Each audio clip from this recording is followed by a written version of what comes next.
and he did have it, although his sleep was brief and restless because he discovered when he returned home that the fireman had caused almost as much damage as a fire. In the effort to frighten the parrots, he had stripped the tree with the pressure hoses, and they misdirected jets of water through the windows of the master bedroom and caused irreparable damage to the furniture and to the portraits of unknown forebears hanging on the walls.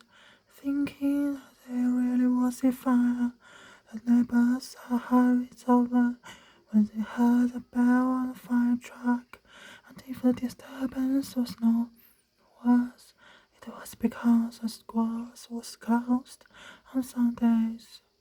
When they realized that they would not reach the parrot, even with their extension ladders, the firemen began to chop at the branches with machetes, and only the opportune arrival of Dr. Binodada prevented them from mutilating the tree all the way to the trunk. They left, saying they would return at 5 o'clock if they received permission to prune, and on their way out they muddied the interior terrace on the drawing room and raped Firminada's favorite Turkish rug. Needless disasters. All of them, because the general impression was that the parrot had taken advantage of the child chaos to escape through neighboring patios. And in fact, Dr. Pinot looked for him in the foliage, but there was no response in any language, not even in whistles or sounds, so he gave him up the lost and went up to sleep when it was almost 3 o'clock.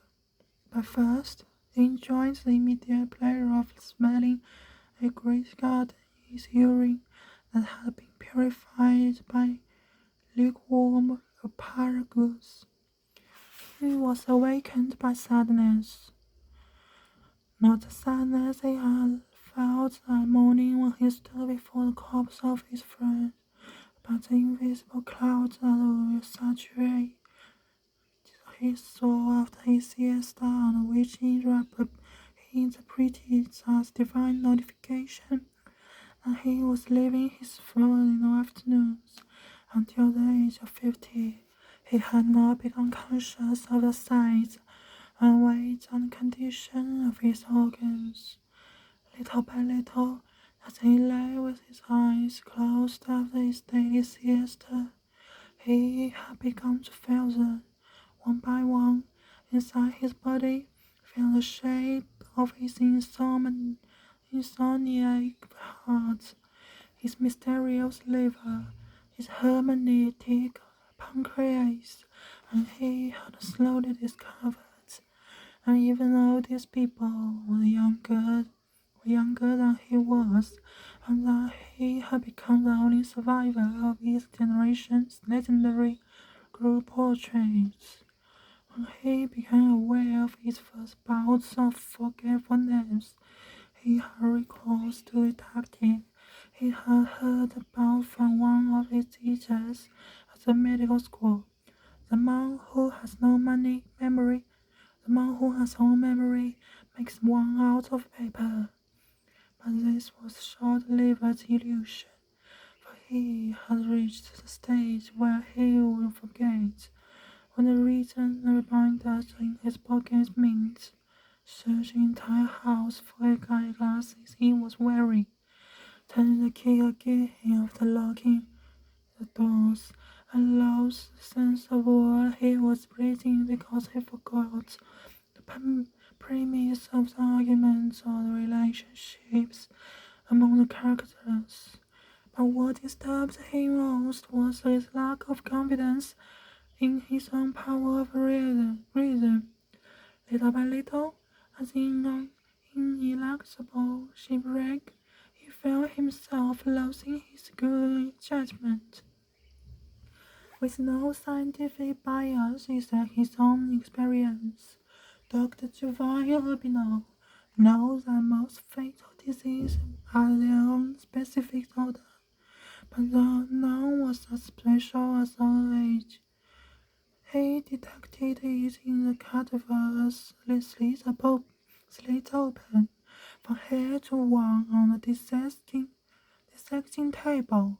He even recognized it in patients who he relied with the greatest success. He smelt it in the perspiration on his own clothing and in the unguarded breathing of his sleeping wife.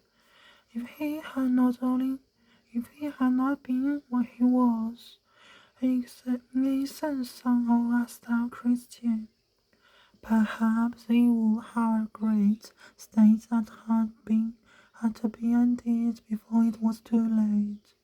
The only consolation, even for someone like him who had been a good man in bed, was sexual peace, the slow, merciful extinction of his venereal appetite. At 81 years of age, he had enough lacidity to realize that he was attached to this world by a few slender threads that could break painlessly with a simple change of position while he slept. And even he did all he could to keep those threads intact. It was because of his terror of not finding God in the darkness of death. In the darkness of death,